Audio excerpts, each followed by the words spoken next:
Hello candidates, I am going to dictate you a passage from Progressive magazine. So please get ready for the dictation. The dictation will start after 15 seconds.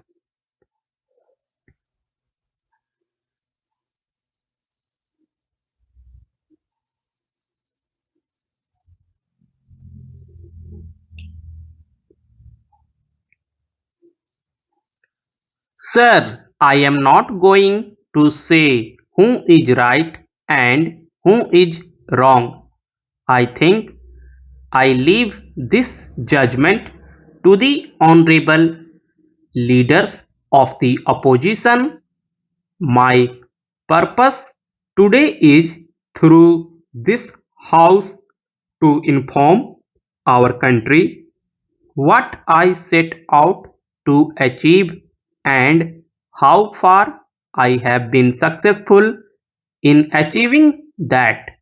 The purpose, the basic thrust of all policies of our country, as I see it, is to set in motion process which would enable us to leapfrog in the race of social and economic change so that we can get rid of chronic poverty which still afflicts millions and millions of our people.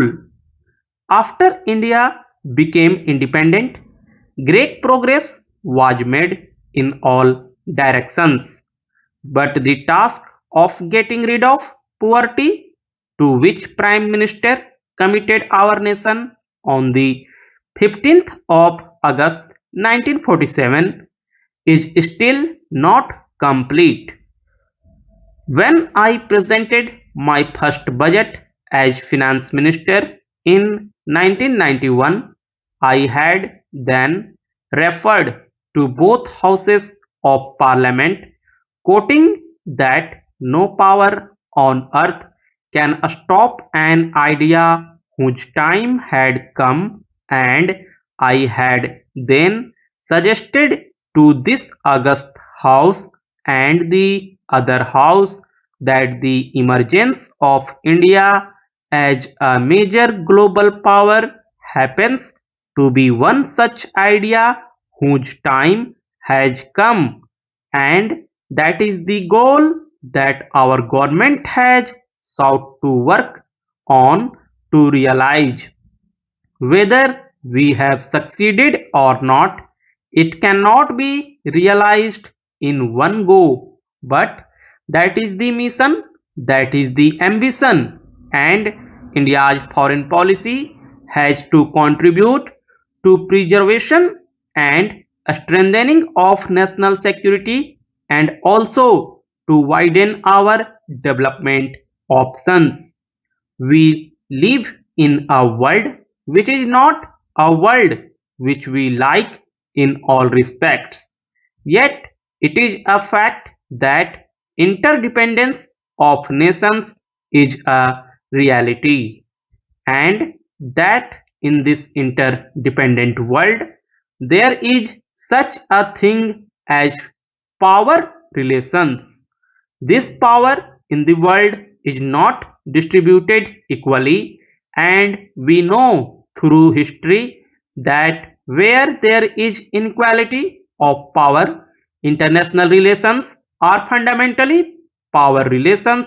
Those who are more powerful cannot resist temptation to coerce those who are weak. The United States is today a preeminent power. It is a superpower. It has global interest. In many areas, those interests do not coincide with our interests. Our ambition is to work to create a more just international system in the world. Our country today is admired all over the world. We have the second highest growth rate in the world, and what is more significant is that the world today marvels and respects India for what we are, a country of over 1 billion people with great diversity of beliefs, of religions, and yet seeking its salvation in the framework of a democratic polity committed to all fundamental human freedoms and respect for the dignity of the individual. Therefore, there are opportunities in this unequal system that we have to contend with, and I sincerely believe working with the United States to explore areas of convergence of interests is in our national interest. This does not mean that we endorse everything that the United States does, but in an interdependent world in which the United States counts for what you all know, we have to do business, and therefore my effort has been in this visit to help create an international environment which is more supportive of India's development efforts and which in the process widens our development options.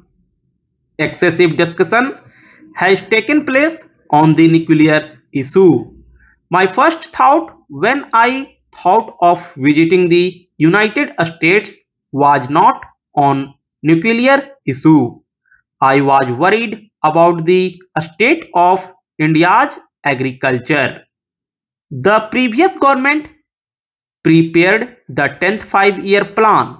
It has a target of 4% growth rate of agriculture. We are nowhere in sight.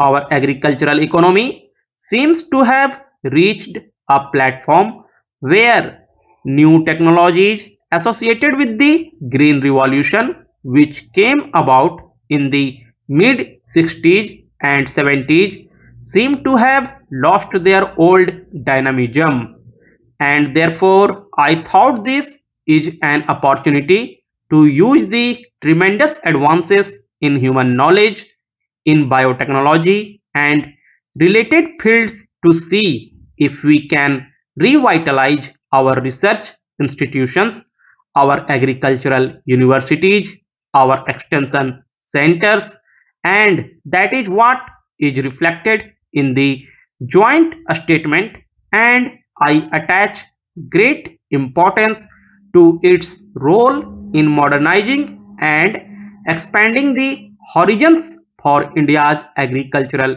economy. Therefore, please do not concentrate only on the nuclear issue. Then there is this tremendous infrastructure bottlenecks. The tragedy of Mumbai is very much before us. How inadequate infrastructure has created such a human misery in this premier financial capital of our country. This could happen to any other city. We have been very negligent of infrastructure management. I have calculated that we need at least $150 billion worth of investment in the next 7 or 8 years if we have to modernize our infrastructure, if we have to realize our ambitions of moving on to a growth rate of 8 to 10%.